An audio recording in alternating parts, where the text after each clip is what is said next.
is asynchronous JS, asynchronous control flow with callbacks, promises, then event emitter class, asynchronous and await instruction, then returning event emitter, inheriting events.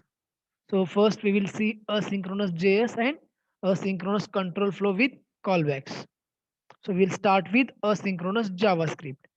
So JavaScript is a single threaded programming language, which means only one thing can happen at a time.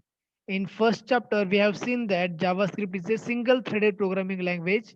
So that's why it can execute only one thread at a time. That means this programming language only it can be happen that only one thing can be happen at a time. That is the JavaScript engine can only process one statement at a time in a single thread. In a single thread, it can execute only one statement at a time. So while the single threaded languages simplify writing code because you don't have to worry about the concurrency issues.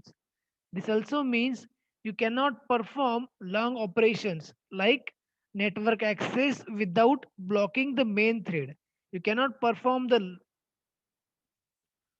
that long operations like that net if you have to access that network without blocking. We have seen that IO blocking and non-blocking. That is without blocking the main thread. You cannot perform that kind of task using single thread. So here imagine requesting some data from an API. So depending upon the situation, the server might take some time to process that request while blocking the main thread, making that the web page unresponsive. For that, it will block the web page for some time so that it can access or it can process with that request. So here that is where asynchronous JavaScript comes into picture here. So using asynchronous JavaScript like such as callbacks, promises and asynchronous and await instruction, we can perform long network requests without blocking the main thread. Using that asynchronous callbacks or using asynchronous JavaScript, we can perform this long network request without blocking that main thread. So here you can see the example, that is how does that asynchronous JavaScript work here. So what is blocking here? So for that there is one example here you can see that this example here for that is if we are doing an image processing or network request in a synchronous way. This is the synchronous way. Here you can see that constant process image. We are going to process the image or performing some operations on that image here. Then we are going to print one message using console.log, that is image process. Then we are going to start that network request using URL, that some network related or that requesting network resource here, then returning some data from that request, and here greeting function, that is constant greeting. In that we are going to print one message hello world, and now another function, that is process image. In that one image is there like logo.jpg format, then network request and URL is there, and at last we are going to call that greeting function. Okay, so what is blocking and how this network request will be processed in synchronous way? Here, doing image processing and network request takes time. For image processing and network request, it takes some time. So when process image function is called here, when process first it will call that when process image function is called, okay, it's going to take some time depending on the size of image. Based on the size of that image, it will take some time to process that image. So when the process image function completes, it is removed from the stack. We are having one stack. When that process image function completes, it's removed from that stack.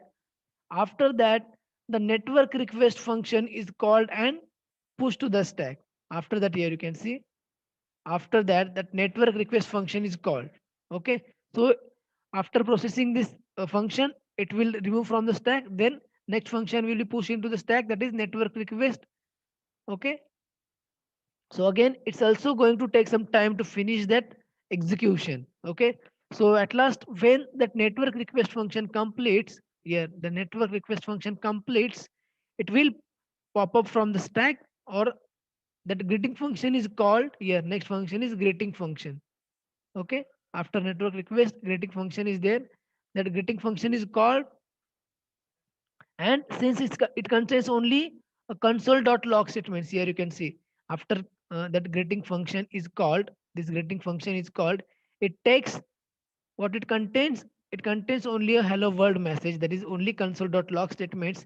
So that statements, these console.log statements are generally executing fast, so that that greeting function is immediately executed and returned.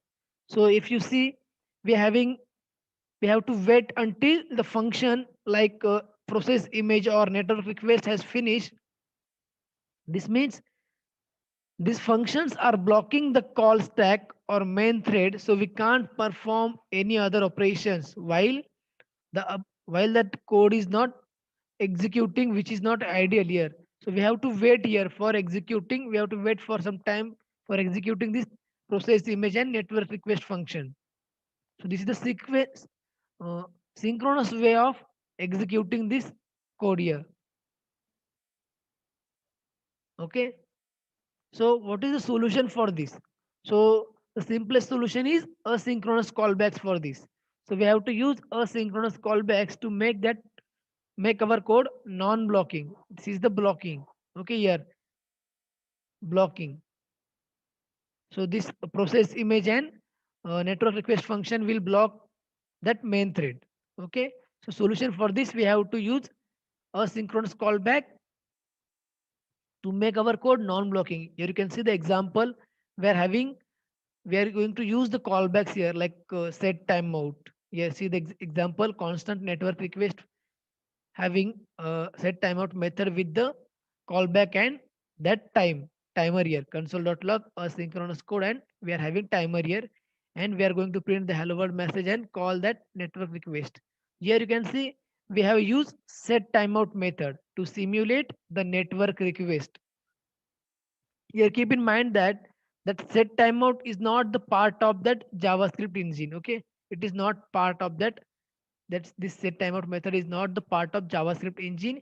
It is part of like this web APIs for the browser, or that C or C++ APIs from Node.js. Okay,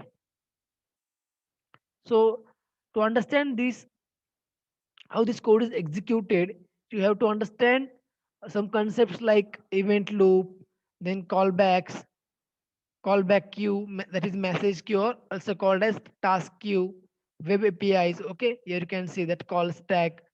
We are going to push that method into that call stack. Okay, see the message queue contains some callbacks, events. These are the web APIs we are going to use. Okay, here that event loop and this web APIs. Event loop, yeah, event loop, web APIs, message queue or task queue are not the part of JavaScript engine. It is a part of browser's JavaScript runtime environment, or it is a part of Node.js JavaScript runtime environment. Okay, in Node.js, the web APIs are replaced by C or C++ APIs.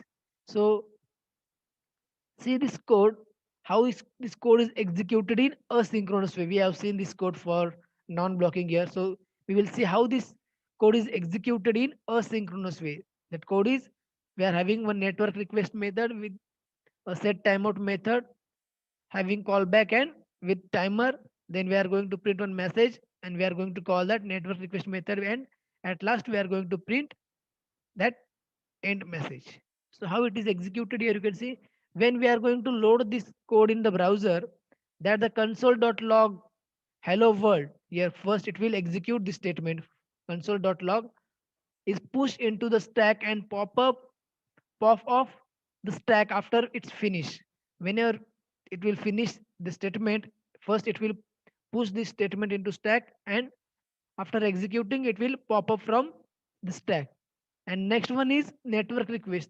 After executing this console.log hello world statement, it will uh, call the next, that is call to the next network request is encountered, so it's pushed to the top of the stack. Now in stack that network request method is there, So that network request method having set timeout and one console.log statement. So that whenever that set timeout function is called, so that it is pushed into the stack and it is having two arguments, that callback and time. Here this callback and time we are having for that set timeout method. So that set timeout method starts a timer of 2 seconds. Here set timeout method having timer for 2 seconds in the web API environment. So at this point, the set timeout has finished and it's pop up from the stack. After it, it will print the console.log statement in the stack and it will execute and remove from the stack after its completion. That is the end statement. So meanwhile, the time has expired. Now the callback is pushed to the message queue. After executing all the statements, this callback is pushed to the message queue. But here the callback is not immediately executed, and that's where the event loop kicks here. That call now after executing all the statements